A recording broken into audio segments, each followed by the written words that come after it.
ഇടനെഞ്ചിൽ വെടിയുണ്ടകളേറ്റുവാങ്ങി പിടഞ്ഞു വീണ അനേകം പോരാളികളുടെ സ്വപ്നമായിരുന്നു ഈ സ്വാതന്ത്ര്യം.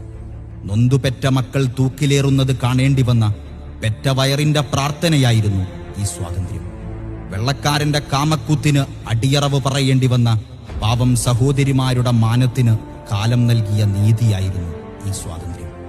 ജാലിയൻ വാലാബാഗിലും വാഗൺ ട്രാജഡിയിലുമൊക്കെ പിടഞ്ഞു മരിച്ച മനുഷ്യർ അവസാന ശ്വാസത്തിലും കാത്തുവെച്ച വികാരമായിരുന്നു ഈ സ്വാതന്ത്ര്യം. പാടിപ്പയറ്റിയ പടവാളുകൾ വാഴ്ത്തപ്പെടട്ടെ. അക്ഷരക്കൂട്ടുകൾ കൊണ്ട് വീര്യം പകർന്ന തൂലികകൾ വാഴ്ത്തപ്പെടട്ടെ. പോരാളികളും പോരാട്ടങ്ങളും വാഴ്ത്തപ്പെടട്ടെ. കാവലാളാവുക. പൂർവികർ പൊരുതി നേടിത്തന്ന സ്വാതന്ത്ര്യത്തിന്റെ കാവൽ.